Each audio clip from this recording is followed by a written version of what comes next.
Hello, hello, hello, and we are back. We truly apologize for that technical difficulty completely, but I hope that you're all able to hear us. Are you able to hear and see us a lot better and clearer? Right? We are on a different device, so hopefully this one will work for us. All right. Well, thank you for coming back with us, and we're going to do our best to keep ourselves in the frame, but we go over, like I say, you can always watch it on replay. All right. But we were in the midst of a question. We're talking about compatibility in relationships. And I start off by asking the question, how do you know compatibility is genuine? Absolutely. So I believe that we already have experienced these signs. When we're not communicating with one another, that's a sign of not being genuine. When things are being unmet, when frustration comes in a relationship, these are the type of things that a person is really not voicing out or sharing with their spouse that may lead to not having a genuine compatibility. I believe that a lot of times, sometimes we assume what the other person believes needs, believes we need, but never really verbalize those things. I mean, we've been through it in our relationship. At the very beginning of our relationship, we thought that the other person should already know what I need, right? Okay, you're a woman, I'm a man, you should already know. But it's not that plain and simple. And sometimes when things are not being spoken of, when proper communication is not being, utilized in a relationship, those are signs that compatibility may not be genuine. So therefore, this is why you have to talk. We spoke about exposing ourselves, right? Really putting ourselves out there and our true self as who we really are. Otherwise, we're going to attract something that isn't really nice. Absolutely. And through the process, I want to call it the process of the compatibility, you also have to be able to trust the person that you are compatible with. Absolutely. Because this is how you develop and you grow. So at the beginning, we may not have thought that we were compatible because we were looking at compatibility in a different sense and in a different way.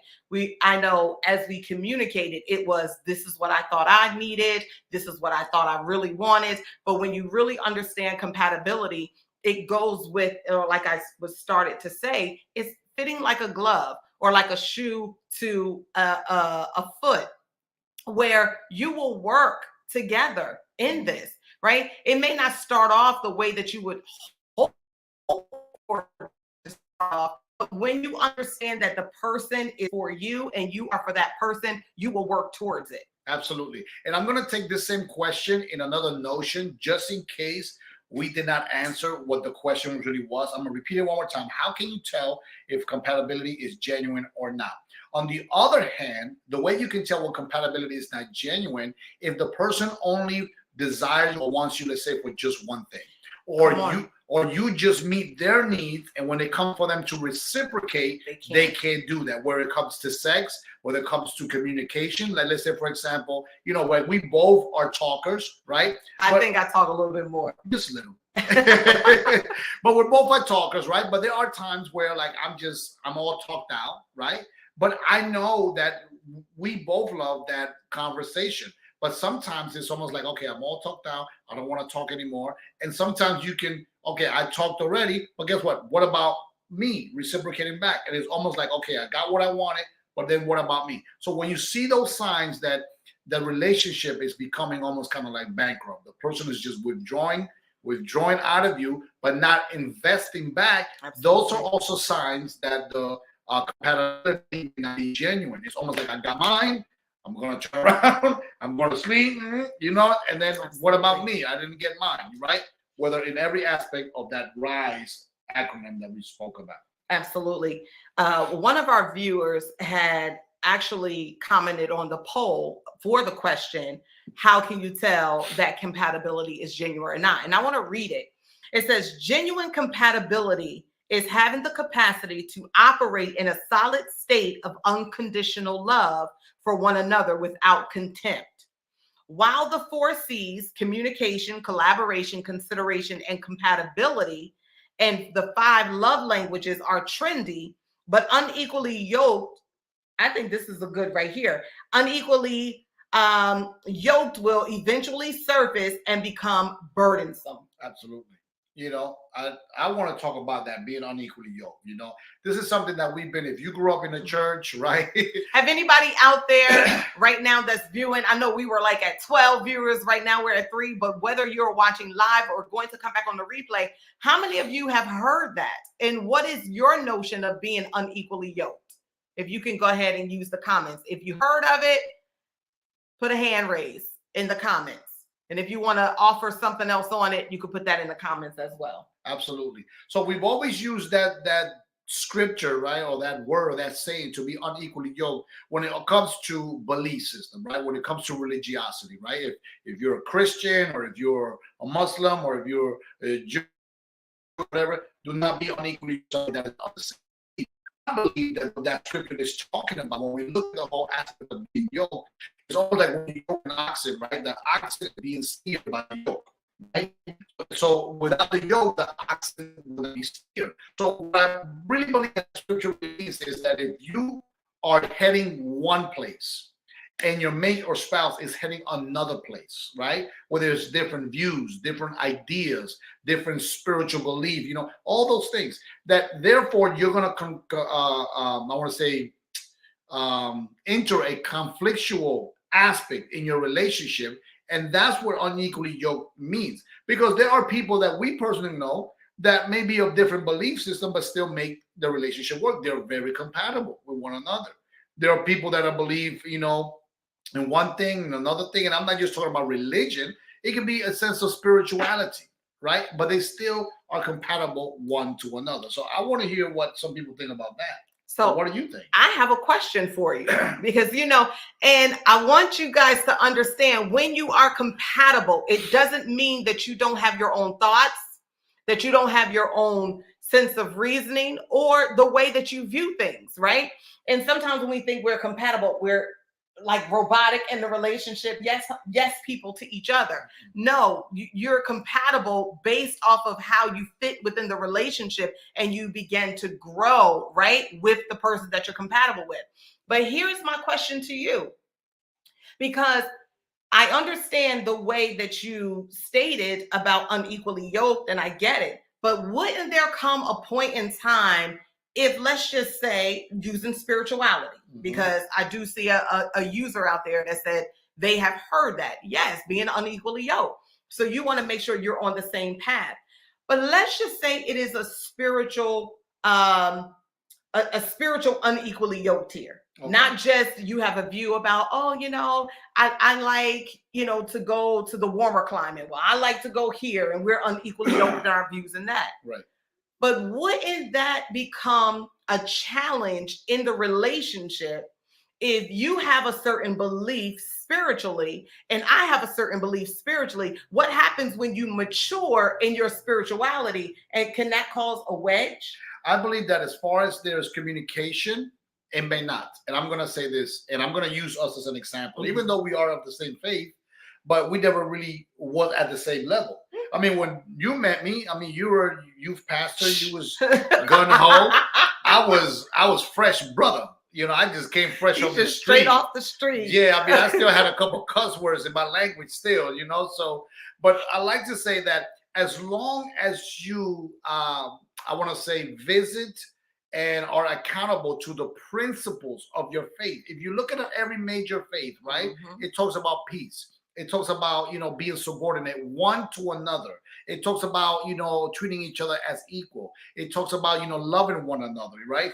Because if you're my wife and I'm your husband, I'm going to love you as, you know, as Christ loved the church, and vice versa. So if we follow those principles, right, and we can honor those things in the relationship, then therefore, guess what? We can then be separate in spirituality, but come together. Because guess what? Your spiritual walk, that is something that is personal. So let's say this, for example. I consider my wife to be a prayer warrior. I consider her to be, I mean, she will spend a numerous amount of time in the presence of God. That's okay. I'm the type of person when I speak to God like text messages, right? Good. All right, we're good. All right, boom. And I just go around and do it, right? So, I mean, there are times when, yes, we have prayed together, but I mean, I'm ready to, you know, 5-10 minutes. I'm like, okay, you know, right? All the time. Yeah, you ever seen that prayer with the hand like that? Right? But you know, my wife she loves to pray. She loves to bask in the presence. I mean, she's a worshiper. I'm not saying I'm not a worshiper, but I mean, you know what I'm saying? I understand. But we compromise in the middle where we're both giving each other what we need, but we have an understanding that this But is not my spiritual work. neglecting our Exactly. personal relationship. Exactly. And we have an understanding that this is my spiritual walk, this is her spiritual walk, right? When it comes to the word, you know, at the beginning, we were very combative, we were very competitive, not knowing that we are to teach one another and not overdo one another. So there are a lot of things that we had to tweak in our relationships to become compatible and not become comparable. Absolutely. Right. And that's the thing. You're working towards the same cause when you are compatible. Absolutely. You're working together, you're covering each other, you're supporting one another. Someone had wrote here, and I love this. It says, I believe the alignment and the vision for the future will reveal a lot. This again, genuine compatibility. Will reveal a lot about compatibility. Then the willingness and efforts of each party Correct. to work towards that vision together will tell whether the compatibility is genuine or not, because you're ultimately working together. Right. When you come together, you should be working together for one cause. Absolutely. Right? You know, I was thinking about this the other day, and you know, I take these long drives sometimes on my way to work, and I was thinking, I was just, you know, so grateful to God. I said, God, you know, I just started really giving God praise, because I said, wow, it's so awesome to find a person that is willing to spend the rest of your earthly life with you in a way that, you know, she or he may want to help and enhance you. Mhm. Like, for example, you know, you have taken a choice. You have chosen to say, you know what, I am going to take you, this man, right, better for worse, and I'm going to do my best to love, cherish, and care for him for as long as we may live. I mean, that is a big commitment, and also it's a I want to say a big choice also to make, to know and understand that you don't know what life is going to bring you. You don't know what's going to happen, but to make that commitment to say, you know, whatever life brings, I'm going to compatibility that this man is conducive for this woman. I think that is a great, I mean, establishment for anyone to make, that is not just wedding vows, but it's a commitment that you're making to say, I'm in it for the long run. Absolutely. 100% committed. Mm-hmm. Right?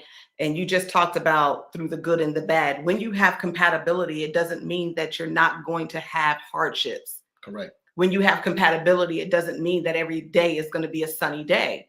Right? And I think that the world have painted a picture of what compatibility looks like, or the world has painted a picture as to what relationships look like. Mm-hmm. Now, I want to say this, you know, even when it comes to compatibility, we'll say, oh, man, if he or she steps out of the relationship, that's it, I'm compatible with the person, that's done and over with.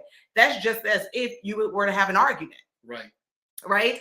We put degrees on certain things as to, you know, if I'm going to do this or if I'm not going to do that. But when you recognize the compatibility, and we're going to discuss this as well, because can compatibility change over time? Absolutely. I believe that it can grow, it can mature, and it can evolve. Everything that is alive has a sense of evolution. Absolutely. I always compare this to even us as humans. If you would have told me 20 years ago that I would have a pocket computer in my hand and do everything else, I would have never believed you. I would have like, get out of my face. But now we do. That's evolution.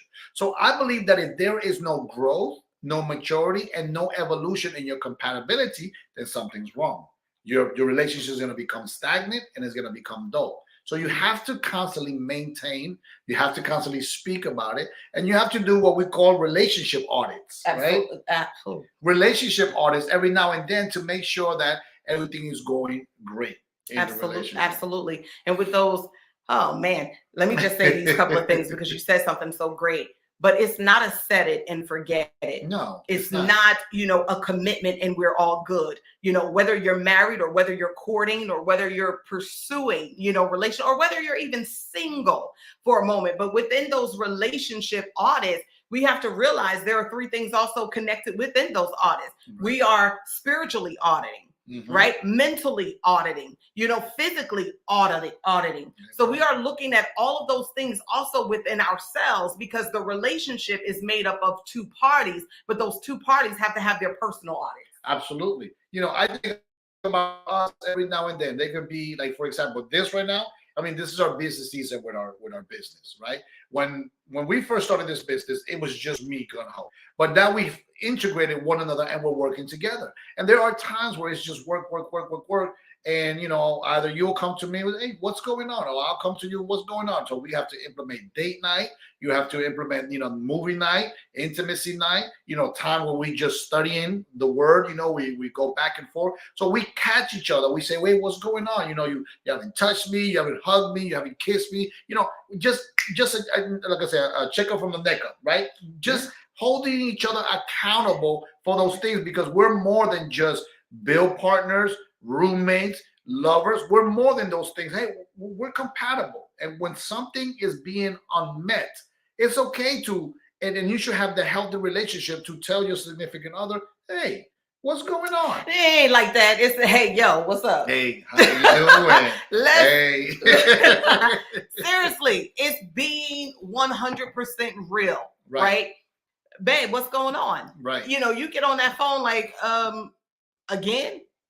What's going on? What time you coming home? How long I'm being straight up. We're not gonna be just, oh honey. No. Check up from the neck up. Check it from the neck down. No, but in all seriousness, you know who you are in a relationship with, and when you can trust each other with your thoughts, with your feelings, right? Feelings are real. Absolutely. Right? I know we've been taught that feelings are. So sometimes we hold certain things. I don't want to say this, or I don't want to say that. It is, of course, how we speak, it's how we say it, how we come forth, our tonality, right? Our posture, all of that does matter. Absolutely. If you don't have a platform of healthy communication, like for example, if I cannot come to my wife and tell her, listen, I've been feeling like this, I've been desiring this, I've been going through this, my mind is going here. If I don't have the healthy background, we not just minister one to another, but we counsel one another. Amen. There are times where I have to make a tough decision. Listen, can you be my sounding board? There are times where I need that other opinion. What do you think about that? So if we cannot have the healthy relationship to come to one another, then what's happening is that you're creating a wedge or a void in your compatibility. And every time you create a wedge or a void, that means that you're leaving room for someone or something else to meet that thing. When you introduce something or someone else into your relationship, you already robbed the value from your spouse. Case in point, I'm going to give an example. There's a lot of men that may have sexual desires, emotional desires, recreational desires, but they never introduce it into their wives because they feel they're going to be embarrassed, they're going to be rejected, or that their wife cannot perform whatever desires they need. But when you do that, you create an open door for something or someone else to come in. Hence pornography, the strip show, the go-go, whatever it is, going to the bar with the friends, the buddies, and then now you're creating a whole area of compatibility that your spouse, husband or wife, cannot meet, not because they're not compatible, but because you never introduced them to that corner of your compatibility. Right. And I know I keep saying the same thing. Vulnerability and trust. Yes. You have to be able to trust your mate with your most intimate things, your intimate thoughts, even the traumas in your life. You have to be able to speak about those things, because there are certain traumas that we've experienced in our life that we hold on to, and that in itself draws a wedge in compatibility. That's when we start trying to deal with things on our own and we don't let our mate in on those things. Mm-hmm. We went through that, for a period of time within our own relationship. Absolutely. And I just, when you lose a level of trust in, let's just go generalizing, right? I was one to generalize. Oh, here it go again. Another man, the same thing. I'm witnessing this. Internally, I was feeling that, but my actions were showing what it was that I was feeling on the inside, but I was saying something different. Absolutely. And when you don't communicate those things, what happens is that we leave room for assumption. When we really leave room for assumption, we believe that the other person ought to know. And quite frankly, we really don't. You think about it, you have two different worlds, two different people coming together to meet each other's needs. So the first thing, and if I can give a word of advice, the first thing that you have to do, even when you're meeting someone, when you're dating, when you're courting, is ask questions. Ask questions from your past, ask questions from your present, ask questions about your future. See, how do I play in your future? Where do I fit in your past? If something has been done, how can we speak about that we can heal each other? I can help you heal. Let me be your nurse. Let me be your doctor. Let me be whoever. Let's help heal each other from those situations so that we can have the most maximum effective relationship, in our togetherness. Otherwise, what you're going to do is you're going to continue to reject. You're going to continue to compare. Remember, compare that person to something else, and then it's not going to work out. You're never going to let that person in. Right. Because if truth be told, for those of us who are in relationships or aspiring to be in new relationships, that's not the first relationship that you're going to be in or are a part of. So comparison is something that literally is on the forefront. Can anybody out there agree with me? You don't have to, but a comparison is typically out there because you say, well, you know what? I had this. You now compare it to that. I don't want that. So that person or people become the comparison to what you don't want, right? And so when we now have almost an image of what to compare with, but it wasn't good. Absolutely. So why do we even use that as a comparison or as a standard? So this, again, it becomes internal. Where am I in my life? What is it that I desire in my life? What infractions do I have in my life? What traumas do I have in my life? Begin to deal with you so that when you become compatible relationship is true compatibility. It's genuine compatibility and not falsehood. It's not fabricated. It's not masked. It's not just because I want something right now. But if you want a compatible relationship, then you have to be real with yourself. You said really key. You talked about other relationships that you've been in. And sometimes when we think about other relationships that we've been in, we talk about the other person. But a relationship that you've been in for the longest is a relationship with yourself. And I want to talk about that because these standards, these desires, these motives, sometimes they come from a self-infracted relationship. Like, for example, I know how to take care of myself. I know what I want, when I want it, how I want it, when I need all these things. And sometimes we want to put that same pressure on another person that when they say, hey, babe, if you don't come when I call you, if you're not there when I need you, if you don't touch me when I need you, then we create that wedge or that, I want to say, negative atmosphere, and we expect too much from the other person.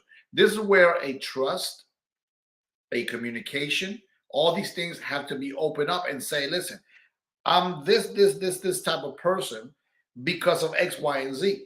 And being vulnerable and open-minded to evolution and to change so that therefore you can meet those needs maybe in a different way. Yes. And, I want to talk about, yes. No, because I was thinking of something. Oh, the way she go with it, you say, yes. You know me. I'm like, wow, because I had a flashback and also an epiphany at the same time. One of the both flashback. Yeah, at the same, it was like flashback epiphany. That's what we call it, 1-2 combo.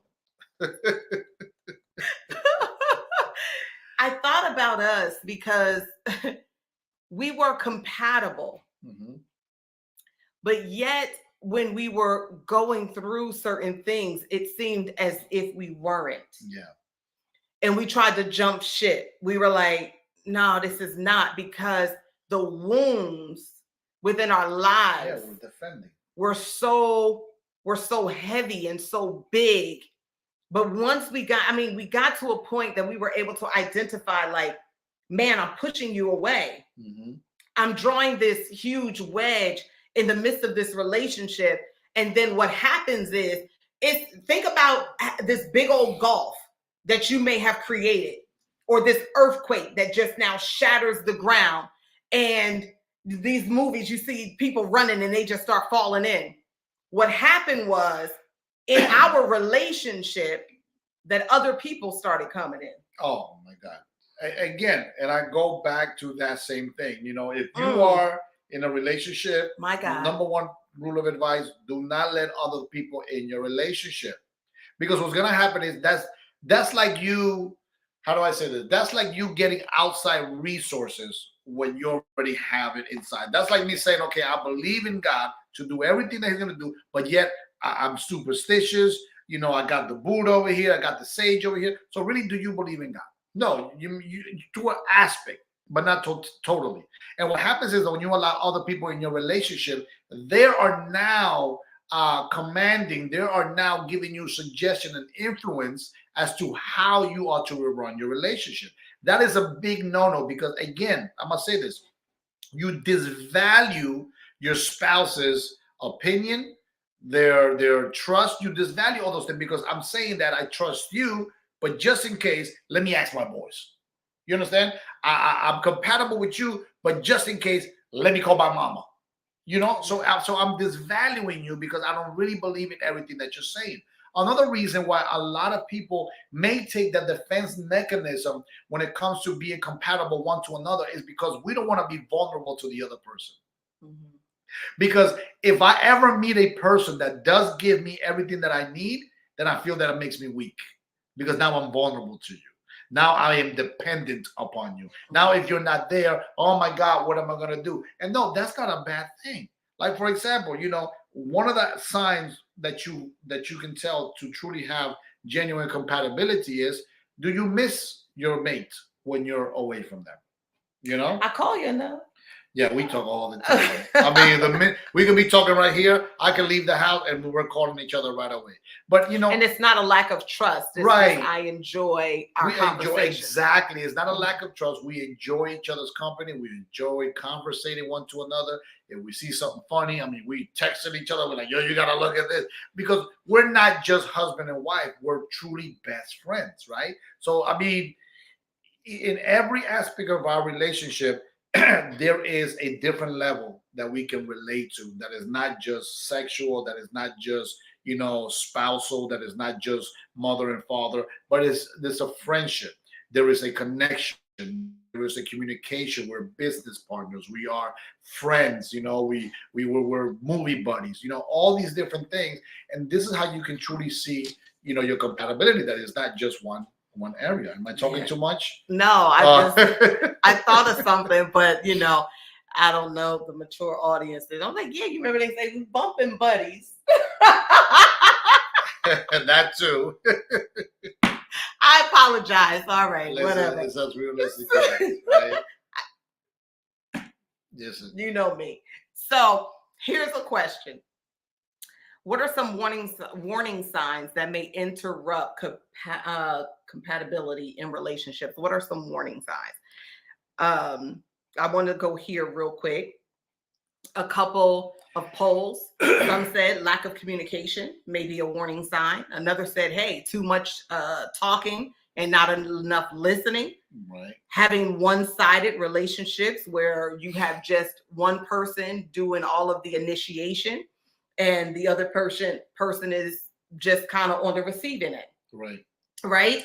Another person said warning signs can be lying, cheating, not being truthful, not standing with them, different financial goals, spending needs. These are all warning signs. Absolutely. When it comes to the interruption of compatibility. If I had to put all of those in one category, I would call it lack of maintenance.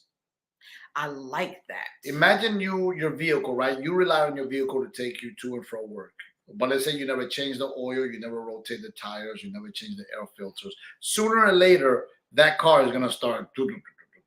Before you know it, you're going to get stuck somewhere in the parkway. And you're going to say, what happened? Well, you did not reciprocate to the vehicle what the vehicle was doing for you. The vehicle was taking you to and fro. The least you could have done is reciprocate some maintenance. Absolutely. And I think the lack of maintenance in a relationship, lack of holding each other accountable for certain things, you know, when we talk about all these things from, recreational intimacy all the way to sexual intimacy. Lack of speaking, lack of maintenance, and holding each other accountable for those things can be warning signs or to interrupt compatibility. Because I'm telling you this, if we look at compatibility as our emotions are alive, right?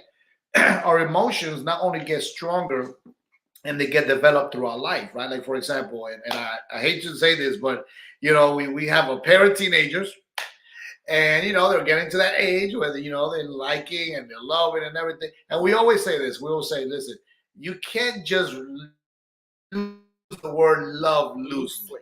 It's very like me. I love and everything. That is genuinely true love. You can see that emotion has evolved. I don't love the way I used to. I love stronger, deeper. I love with more embrace, with more compassion. I'm easily now to forgive more, because you mature in that emotion. So if we look at compatibility as an evolving thing, then it also have to evolve. But how can you allow that compatibility to evolve if you don't maintain it? You know what I'm saying? Absolutely. So you have to every now and then do that relationship audit that we spoke about, and we say, wait a minute, let's take our relationship to the next level, because this is all a growth. You're gonna grow each and every day, every hour, every minute. You're gonna grow, and if you're not growing, it's because you just are not allowing it. Absolutely. So now, do you believe that you have to be compatible on every level when it comes to your intellectual, your emotional, your spiritual? I know we had already discussed that, and your sexual, and just do you have to be compatible on all those levels? Which you want to start with? No. Whichever one you want to no, start honestly, with. The answer is no. The answer is no. You don't have to be compatible all those things. But there is a level of reciprocation that you must have. Like, for example, I'm an outdoors type of person, right? Let's talk about recreational. I'm an outdoors type of person, right? She is not. Let me tell y'all a story real quick. So I'm not, but I will, right? Having homes, of course, I don't like stepping on grass. I already know. But yet she wants the greenest grass on the block. So when we purchased our first home, he said, hey, honey, I'm on the inside. I will organize. I will clean, have things immaculate. That's just me. I'm the indoors person. Make a house a home. He says, honey, come work out in the yard with me. Okay, no problem. I don't know the first about being in the yard. He's landscaper, planter, pavers, all of that. Here, he puts a rake in my hand. I go to rake. I feel like I dislocated my shoulder. I'm still talking about the shoulder. He actually, more than 10 years, y'all. 10 years in the same shoulder.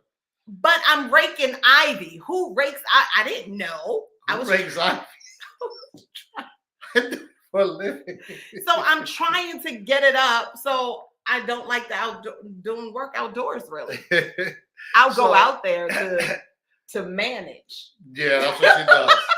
She loves telling people what to do, but won't do herself. Anyway, but to make a long story short, we compromise, right? Because there are parts of the outside that she may say, well, I'm not touching that. But I create other parts where I say, okay, you know what? Let's work on the water fountain. Let's work on the paver. Let's work on the flowers, Those are things that she likes. So we compromise. We balance each other out so that therefore they could be a compromise. But it's not an all the time thing. Like me, if she says to me, all right, Saturday, let's clean the house. I said, I'll go cut the grass. Right? I'd rather be outside, right? Because I know I'm not going to do things the way that she wants it. So again, we compromise there. So do you have to be compatible in every area? No, you don't. But you do need to have a reciprocal action when it comes to those things. Like one of the questions that I always get asked, right? And this is not just for us, but for everybody, right? With sexual energy, right? You have some spouses that are here. Where am I? Here, right? Here, up here, right? So spouses are here, and some that are here. So, some say, well, listen, all I really need is a quick thank you. The other person's like, no, I want to go all night long. But what you do is you have to balance each other so that therefore you can be reciprocal in each other. And there are times where, listen, you may have that, like I say, animal party type of thing. And there are times where it just be very intimate. But again, you reciprocate each other's need. That's what compatibility is for. It is about. It is about giving each other what you need, not necessarily what you want. And in doing those things, you'll get that satisfaction. You never know. I always tell all my male friends, I said, you never know if you don't communicate those things with your wife. Absolutely. And vice versa, wife with the husband.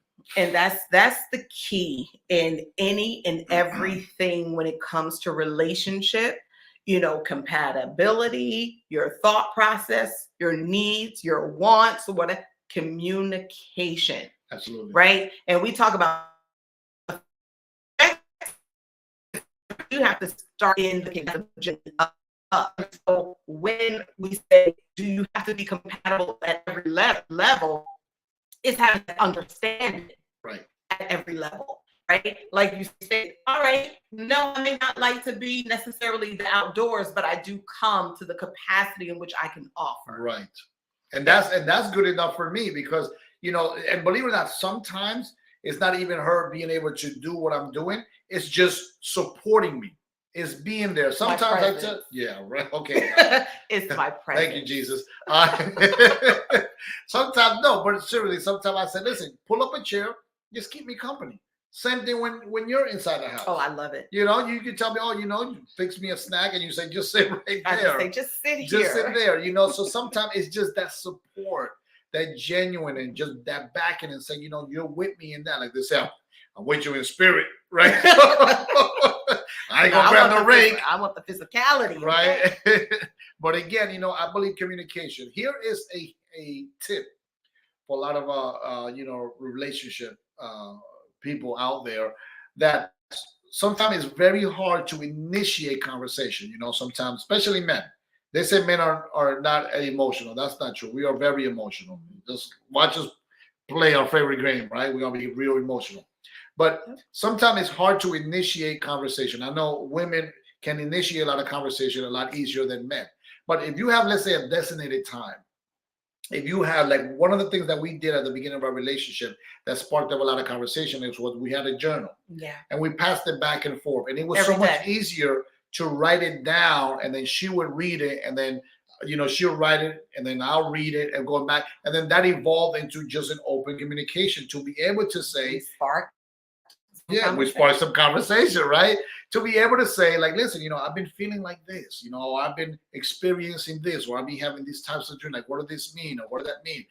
Let me share this with you. I'm starting to like this. I'm starting to like that. Whatever it is. And then you can talk about it. You can spark up some conversation, and you can say, well, you know what? All right, well, let's visit that. Let's try that. Let's see where it goes. And then you can say, okay, I didn't like it. Oh, yeah, maybe that is something new you want to introduce into your compatibility forum. And that's what compatibility is supposed to be. Imagine you having a resume, right? And that resume, with every job that you do, that increases. With every skill that you do, that increases. Your compatibility is supposed to be a forum like a resume. That the more you grow with your relationship with your spouse, your significant other, guess what? The more skills you have. And then now I can meet more needs than I used to before. I remember when we first met, and I'm going to say this, right? When we first, listen, I don't know what it is, but you know what it is. There was a lot of stuff in when we first met. What is it? When we first met, right? I mean, I was doing very well for myself, but for those of you who have given themselves to the Lord, it seems like that Job type of experience, okay, right? I know what you're saying. Right. So it's like the enemy came, I lost my job, car got stolen, all my tools got stolen. I went from making like a $1,300 income a week to zero. And this woman here was holding me down. I mean, we go to restaurants, and she would pass me the money, right? So I like to say that at the beginning, there was a lot of things that I was not able to give her, right? I wanted to be compatible in that, but I just couldn't. After, we had grown, mature, in business and all these things, now I say to her, baby, pick whatever you want. You could put cheese on it if you want to, right? Give me 2 pieces of cheese. Hook it up. But now I can reciprocate that. And that is a skill that I grew in, and that is something that I matured, that is something that God has blessed me in. And then I can say, guess what? What I wanted to be compatible in that I couldn't before, now I've gained the capacity, the wisdom, the maturity, and the financial stability to be able to say, guess what? Boom, here you go. Right. And I still believe, though, that you were compatible as to how we were able to communicate through that and how we were able to work through it. Right. Because although, again, this is what I say, with the world, compatibility looks as if it's comparable, but it's not the like, we understood that, okay, this was just for a season. This was just for a time. We are in this. This is our relationship. How are we going to make it work? And so, yeah, it was for a season that the car may have been slid, because we're one. We're fitted together. Yeah. You for me for you. Think about Avatar. Remember how the beast and the tails, they kind of lock together. Yeah, but you understand. So no, being compatible, you recognize the worth, the value, who is. You're gonna make sure that things work because you are one. Absolutely. Right? Someone said here, please remember, we are always communicating. Yes, verbally or nonverbal, we are communicating. So please be mindful that you are attempting to communicate. Our spouses are not mind readers, speakers / listeners. Absolutely. Very good. Very good. That's true. None of us are mind readers. We have to communicate one with another to really understand what the person wants to convey. Absolutely. And I say this, I said, listen, again, I go back to that word, accountability.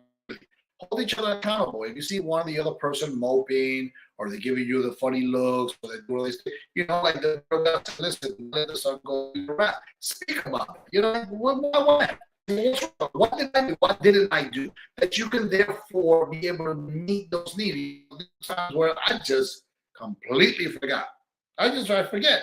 You forget. But if we don't hold each other accountable, like you said, we're always communicating, that we're going to let things pass by, and then that's going to start something even bigger. Absolutely. I have another question for you. If you feel yourself to be independent, I like that. I was independent. Okay. So if you feel yourself to be independent, how can you become more compatible in a relationship? Again, vulnerability. You have to be able to become vulnerable but confident. See, a lot of people. Oh, say that again. Vulnerable but confident. A lot of people equate vulnerability with weakness, and it's not. Vulnerability is the ability to be able to say, this is who I am, and being able to take suggestion, and like somebody put, having the mindset to want to change. For example, when we all are dating or courting one another, you have to be vulnerable enough to say, you know what, let me approach this young lady. Or if a man approaches you and say, you know what, all right, let me give him my number.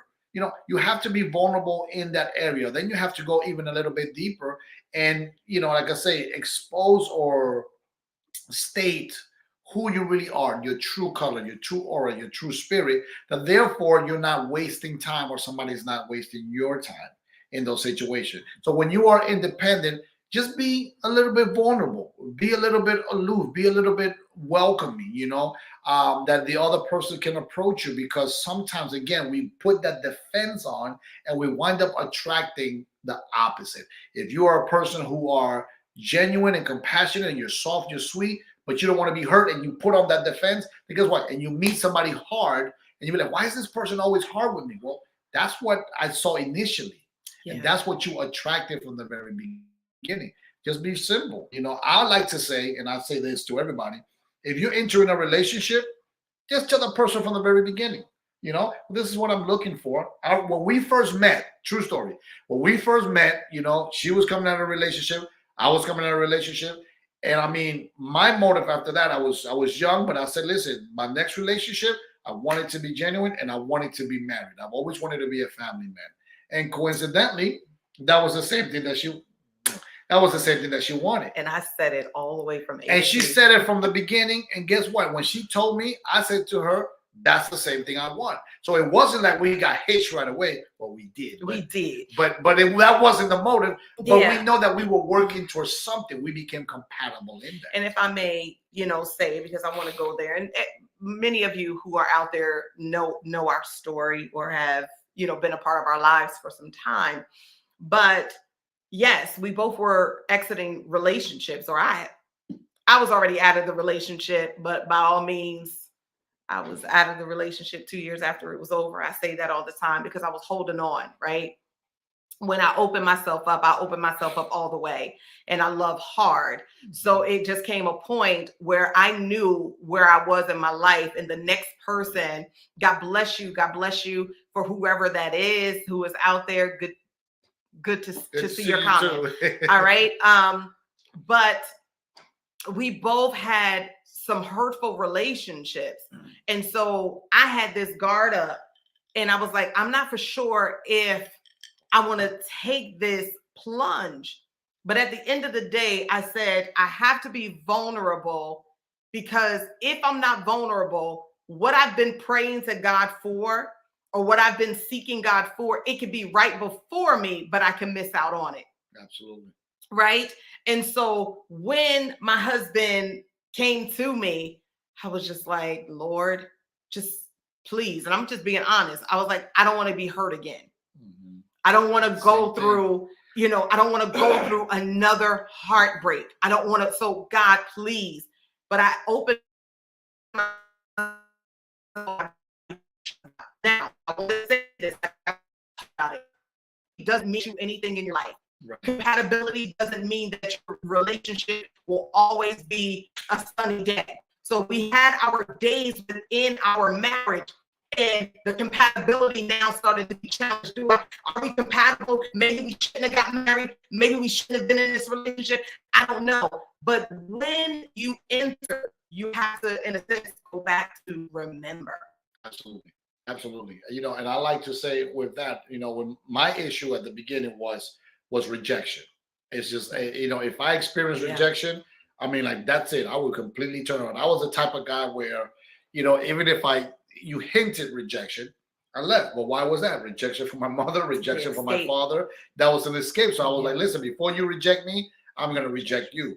But I allow myself to be vulnerable enough to get past the hurt to the other side of compatibility, where I can say, you know what, this may work. Because like she said, she was a fortified city all by herself, and I experienced a lot of rejection at the beginning. Yeah, I'm so sorry. Yeah, sure. But what's this? But the desire to find a compatible mate was stronger than the desire to run away from the rejection. Whew. And that's where the vulnerability came in. I was willing to be vulnerable, but confident enough to go through that experience, because I knew that something great was there. I didn't know what it was. It was worth the wait, worth the pain. It was worth the endurance, and I'm glad I did. You know what I'm saying? So that's my advice to a lot of people, whether you're single, whether you're looking for somebody compatible, to become vulnerable but confident. You understand? Yeah. Don't let nobody treat you bad. Don't let nobody belittle you. Don't let nobody make you feel less than. Because guess what? I know you to tell me, but this is what I'm looking for that person. And that person is going to tell you, yes, I can accommodate.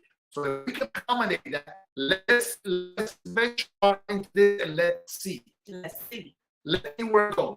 And as things are becoming to be met, then you can make conscious decision. A conscious decision to say, okay, I'm willing to invest more into this relationship. Let us go. And it's not a one-way street, it's a two-way street. But if you're not willing to become vulnerable, then what's going to happen is you're going to give mixed messages. And what you attract, I'm going to say this, and I'm going to say this very respectfully, what you attract is nobody's fault but your own. Because you are the one making the conscious choice. You made that choice. If you get with somebody and they're cuckoo, you chose that. I gotta say how it is. I'm not talking about an abusive relationship, but I'm saying you chose that. So this is why we have to be vulnerable but Let's confident. not settle. Let's not settle for just anything. Let's hold each other accountable. Let's show each other responsible, and let us, allow to be genuine in the things that we're doing. Woo! We had a mouthful. Football. And we can go on and on, but we did go into the 8:30 time because of our technical difficulties at the beginning portion of this episode. So I am glad that you all have stayed with us. I pray that you were blessed. How many of you enjoyed this episode about compatibility and relationships? Let me see you. Did you enjoy it? We still have some of our viewers that are still out there. I believe that, relationships are so important, and relationships is one of those topics that is, how they say, hot topic, right? Because everybody is in some form of a relationship, entering into a relationship, exiting a relationship, and want to know how to be well as themselves for the relationship that they ought to be in. Absolutely. Right? And it's so important. And I'm so glad that where we were in the course of our life, even though we had a whole bunch of different views as to how a relationship was supposed to look like. And we always say this, a relationship does not come already made. You have to build it. Some assembly is required. Some assembly is required, right? God can present it, but he like, okay, work this thing out, build this thing, structure this thing. And it may have some things, that you have to iron out, but you have to be in it for the long haul. So we're 19. Wow, 19 years in. I told you, almost 20, yeah. 19 years in. And man, we could have not have made it past that first year. That's true. That first year. That's that first step that you'd be like, oh, wait a minute. That was the first. Like, oh, I thought it was higher. That was the first year. We're like, oh, that was our first year. That first step. Man, I'm serious. I thought the whole staircase was coming down. Yeah. Thought I fell in the basement.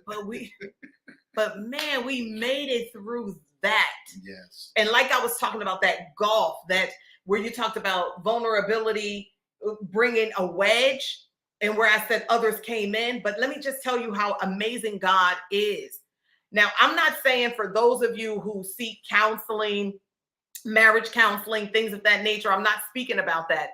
I am talking about those who enter into your relationship, try to tell you how to manage and deal with your relationship, and this is how you have to do it. And as a matter of fact, they may be, counsel. If it's not wise counsel, that can bring the wedge even bigger.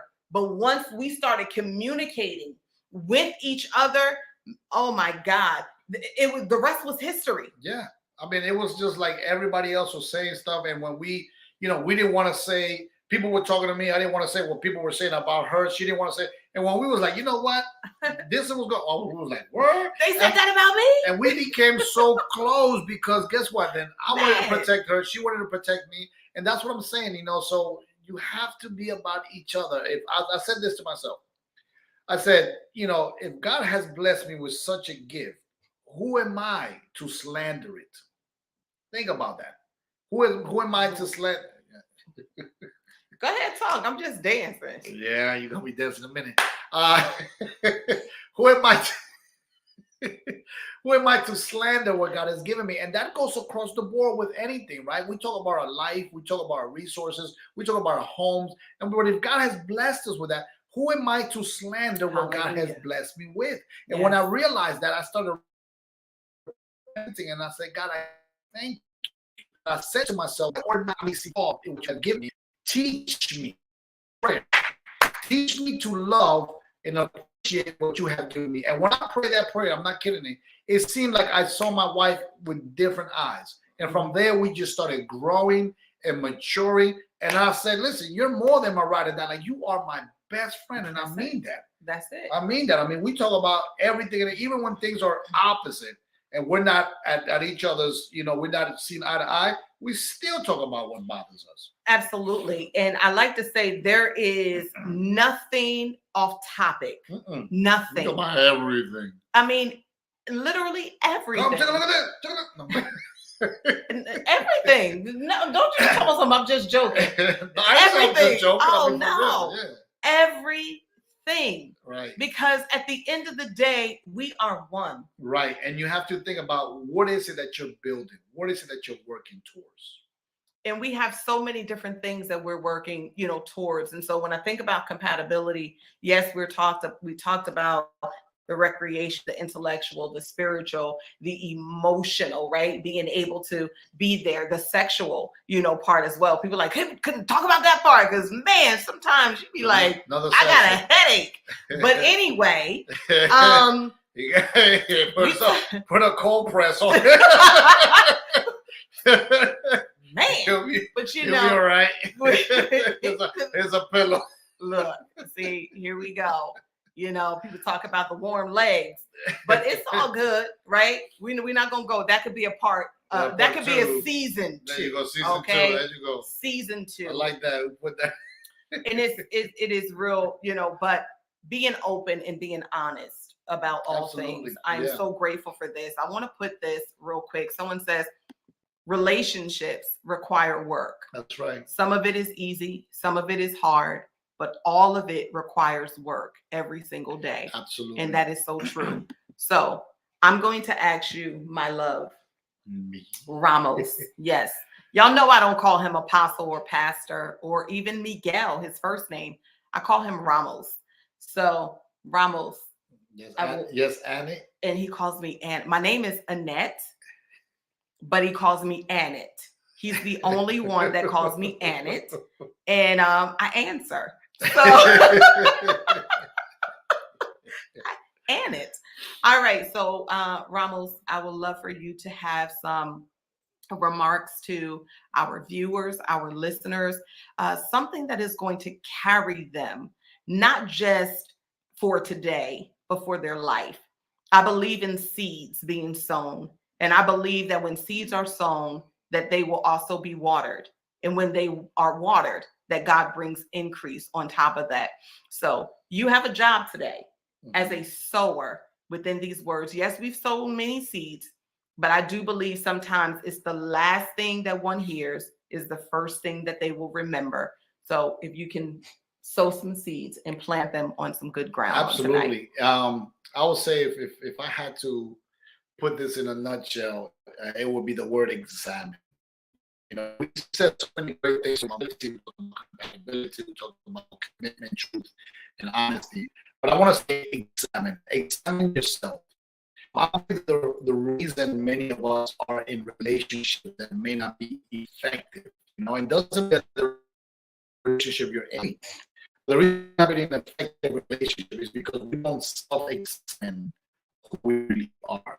We feel that other people should know, that other people should have common sense as to how to treat a woman, how a man should be treated. I demand respect. Oh, you should, open the door for me. We don't know those things. So when we examine ourselves and we truly expose certain things that has happened in our life, whether it's trauma, influence, culture, all these things, we can better identify how we operate. When you know how you truly operate, therefore you can communicate that to your partner. And communicate in effective communication is not just making noise with your mouth, but coming to a true understanding. In effective communication, therefore, you can teach one another how you ought to be treated. The other person can also suggest how he can treat you or she can treat you. And that is how you grow and you groom a relationship into becoming compatible. So if I had to say anything for this final thought, it would be to examine what you want, examine what you need, examine what are some of your desires. I don't care if it's from fetishes to faith. Amen. You have to open those doors and be able to speak about those things in increments as you grow and you groom this relationship. And I guarantee you that the person that you ought to be with, you can become compatible. It's never too late. Absolutely. Thank you. You're welcome. Thank you. You're Thank welcome. you. Thank you. You're welcome. I'm going to ask that you please share this video, right? Share this episode if it has been a blessing to you. If you haven't already subscribed to the channel, please subscribe to the YouTube channel. Not everybody is in the Woman Develop Growth Network. And this is a message. This is an episode that I believe not only women need to hear, or, you know, those who are in the group, but anyone. Blessing on union. Thank you. Right? Amen. That anyone can be blessed by this message. So please share it. All right. Thank you so much, honey. You're you can welcome. hug me. You go ahead. You hug me. I'll hug you and kiss you. No, I'm just messing. I love you. I love you, honey. Do I just fade into the background? No. I just leave you. Here I am. Leave. Oh, okay. Stop. He's too much. Yes. God bless you. We love you all too. Yes. But please join us in 2 weeks. I believe it is May the 3rd. We're going to be back here again for episode 7 with Sequina Borders. We're going to be talking about how to overcome the stereotypes of what it means to be a Christian or a believer. We know that there are stereotypes out there, what you're supposed to do, how you're supposed to do it, cookie cut, and you got to be this way. So we want to come back and just have some transparency around the topic as well. Hey, bring your mama, your friends, whoever. Begin to subscribe if you haven't already. And that is youtube.com/Annette A. Ramos with the number 1. So please stay tuned for the announcement. We love you. And I thank you all so much for your support. This is an area that God has ventured me out in just to spark some conversation around some topics. And we just need to talk. We need to, you know, speak about so many different everyday matters that we deal with true transparency and the truth. All right. So I love you guys. Have a wonderful evening and stay tuned for the announcements.